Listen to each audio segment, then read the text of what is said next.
Mickey, just wondering from your last game in Sharjah, there's a school of thought that, you guys could have been better off with an additional spin option because the two spinners that you used went for less runs compared to the paces.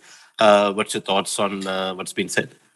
Yeah, that's an interesting question, and that kind of interested us as well, Rex, because before with all the games before, it had actually been the pacers that had gone for less than the spinners. So we kind of did our planning around what we thought was our best attack, and clearly our two best spinners and what we thought two best pacers by hitting a hard length would have a pretty good impact. And I still think that was the right way to go. I don't think we executed quite well enough with our seam bowlers, but our spinners were obviously amazing in that game.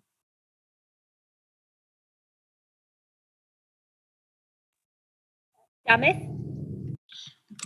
Mickey, before the tournament, you emphasized that Kusal Perera, even if he's 80% fit, that he's still a match winner. But throughout the tournament, he has only scored 94 runs in 7 innings.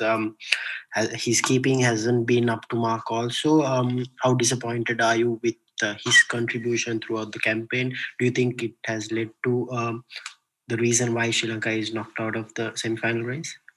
No, certainly not. Kusal Janeth has done everything right to get himself ready and prepare for the games. His preparation's been outstanding. He's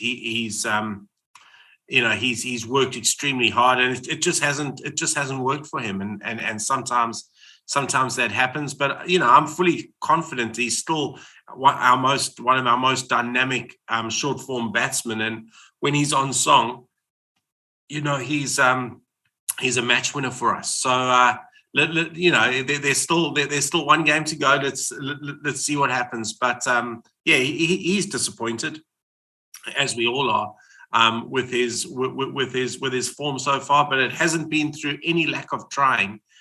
He's worked extremely hard at his game.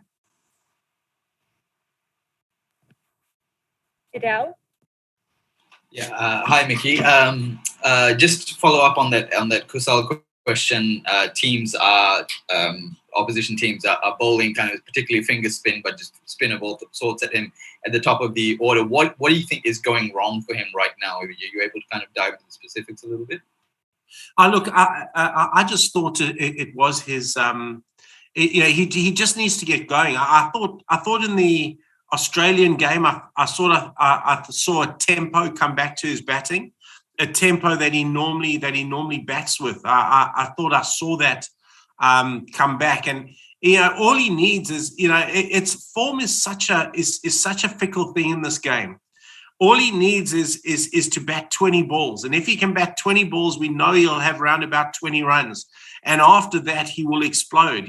So I don't think he's out of form, particularly with the bat. I think he just hasn't got any tempo yet to his batting, and tempo is such an important thing in 2020 batting. So I still back him 100%.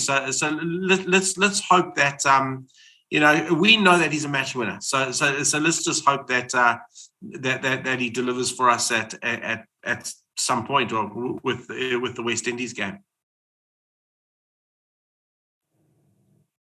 Rex, did you have another question?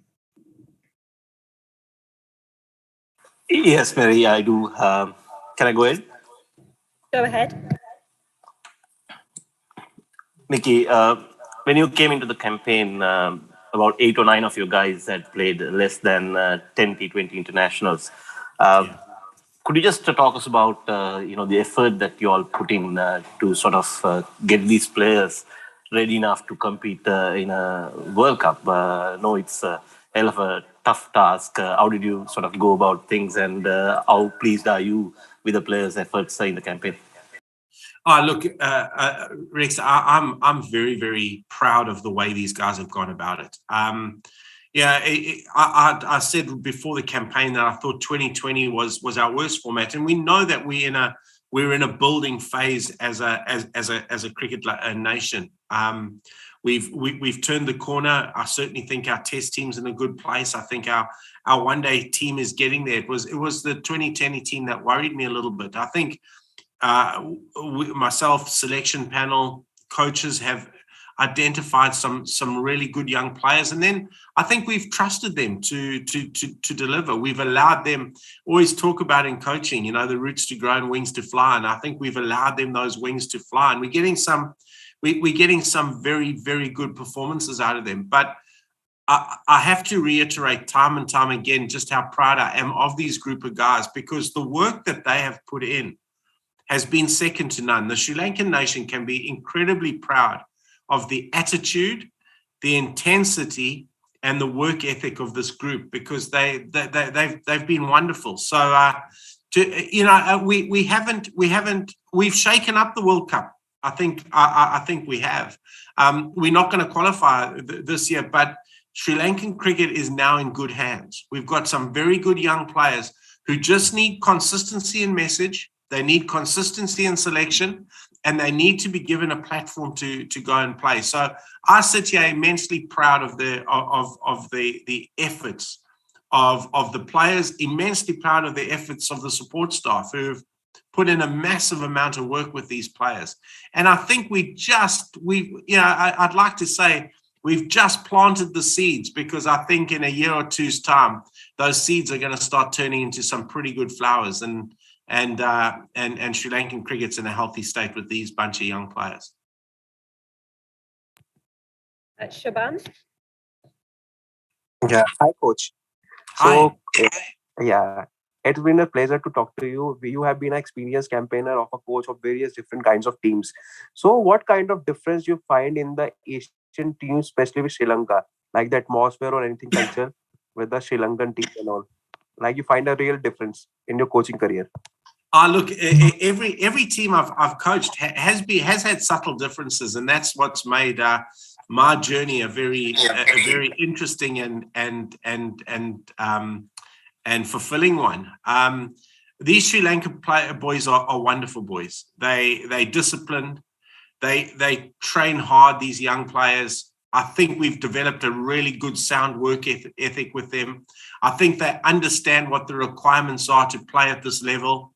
And they're going to get their reward down the line, but I've loved everything I've had to do with Sri Lanka. I love the people, I love the country, and for these young players, there's a very bright future ahead of them. As I said so many times, we've just got to be consistent with them, and we're going to get hopefully we'll get some consistent performances later down the line. Coach, thank you, coach. All the best for the upcoming matches. Thank you. Sorry. Shampika?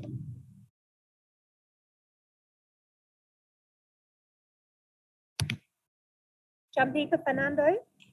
Yeah, hello. Can you hear? Hi, Champika. Mickey, in your early answer, you said we have shaken up a bit during the World Cup. Can you just elaborate a bit more on that? Because when we came in, I don't think anyone gave us a chance to come this far in the tournament. As we come to the business end of our campaign, can you just give us a brief on that? Yeah, look, I think we've shaken up teams. I think we've pushed teams. The disappointing thing for me is that in every game we've played, the last three, whether it be that Australia, be that South Africa, and be that England, we've had opportunities to win the game. And I continually stress with our boys that in any 2020 game, there's going to be an opportunity to win it. And if you've got the ball in the hand, or if you've got to have the bat in the hand, you've got to understand, you've got to identify that moment, and then you've got to be ready for it. And a couple of those moments have presented themselves, and we just haven't taken them.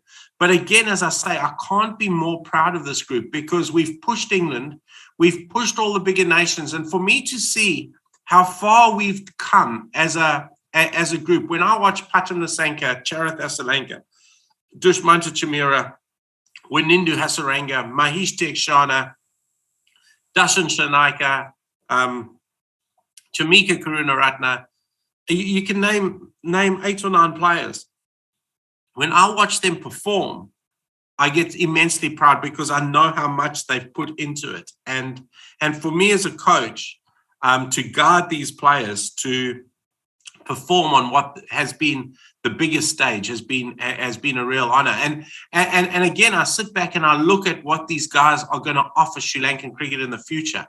And I know that we're in very, very good hands. And I'm really excited about what that future has in store for Sri Lankan cricket. Mary, can I ask another question?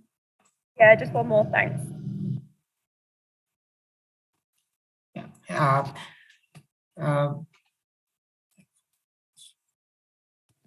Yeah, go ahead.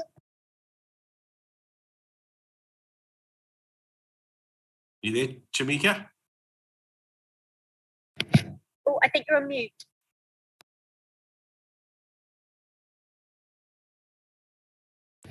Okay, let's just go to Damath and then we'll come back. Damath?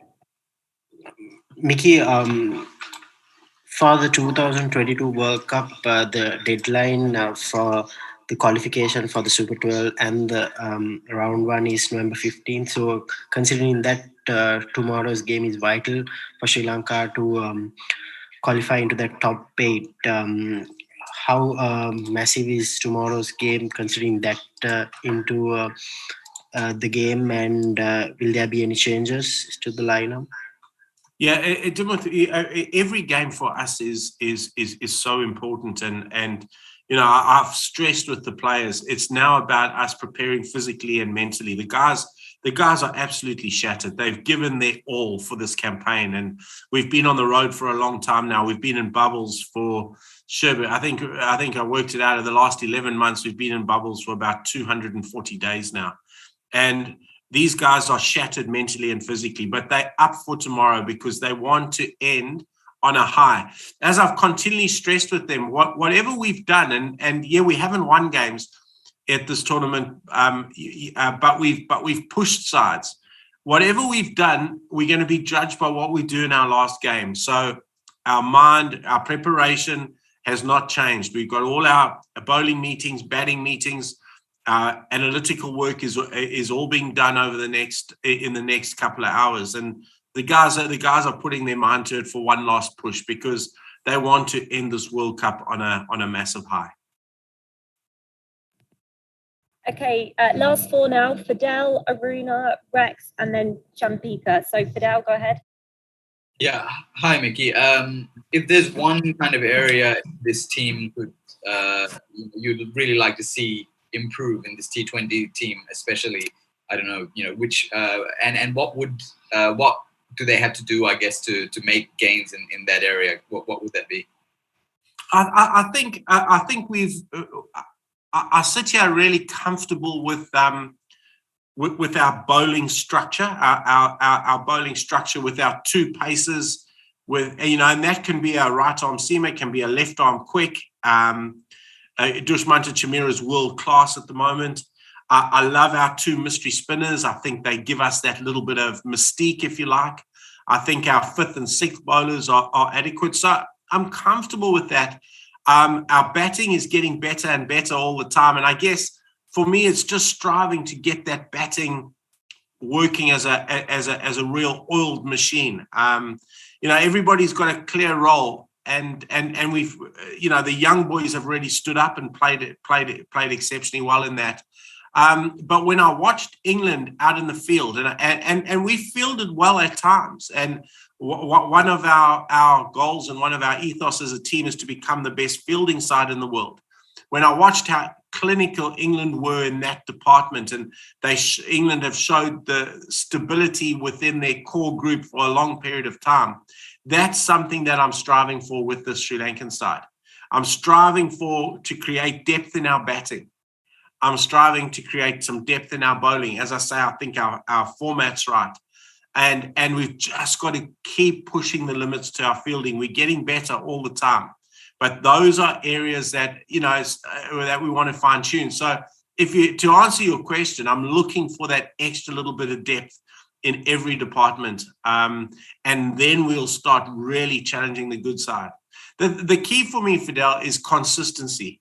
So it's consistency in the messaging, it's consistency in the selection, it's consistency in terms of role clarity for our players, and then you can build something that's very, very good. I think with Sri Lankan cricket for years, and I read your article. I thought your article was brilliant, by the way. It's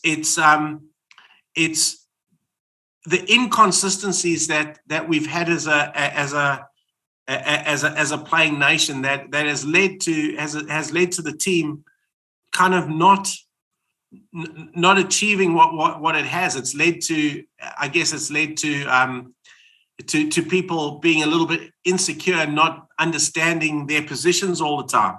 And then you get that little players playing for themselves a bit because they're not scared if they fail once and get dropped, when do they come back to the team? So I'm just striving for consistency in everything that we do, and that's execution, messaging, and selection. And then I think that we will go a long way with the resources that we have. Again, these guys have been brilliant. Thanks. Aruna? Mickey, what about the failure of Avishka Fernandes at number 4? Yeah, Aruna, he played really well early on. He just again is a little bit like Kusal Janeth. He just hasn't got going in the competition itself.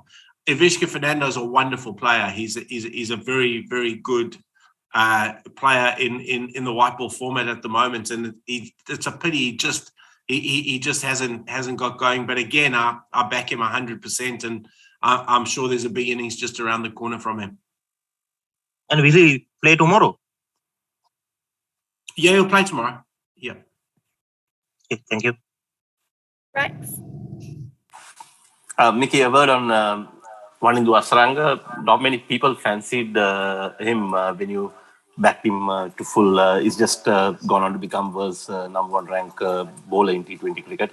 Obviously, the highest wicket taking the competition and most wickets this year. How happy are you for the contributions that he has made, not with just the ball, but with the bat too?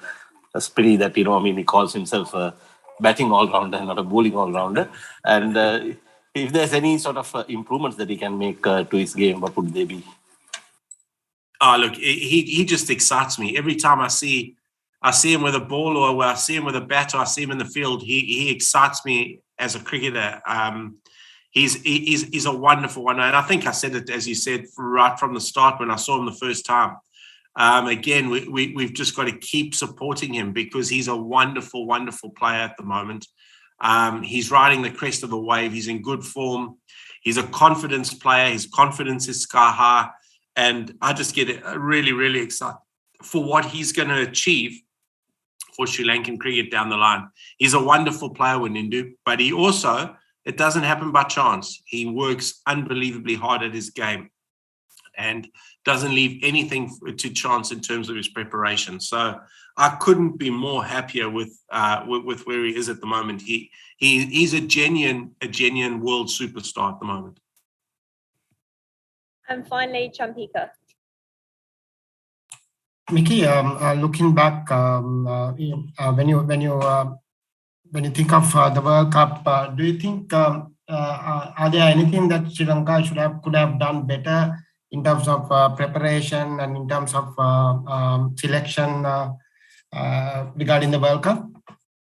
No, Champika. I think our preparation was superb. I think the Sri Lankan Cricket Board have been excellent with us. I thought going to Oman was brilliant for us as a group. We got to playing in these conditions early. We got to training together early. We got to setting up our plans and structures early. We had a camp before we left. We came to Oman and we came over. We were in red hot form through the qualifiers. I honestly sit here and think it was the perfect preparation. I think selection. I think the selectors did a wonderful job. I think they certainly got the right players. We've built something for the future. I guess the thing that the thing that I'll always look back on this World Cup at is I know we were a young team, but we had chances, we had opportunities, certainly to beat South Africa and we had an opportunity to certainly beat England. And those missed opportunities, I think, are going to be the thing that haunts me at the end of it when I look back. But again, as I've always said, I'm just immensely proud of these group of players and coaches who have worked incredibly hard as a unit for 250 days in the last 11 months in a bubble. They've been wonderful.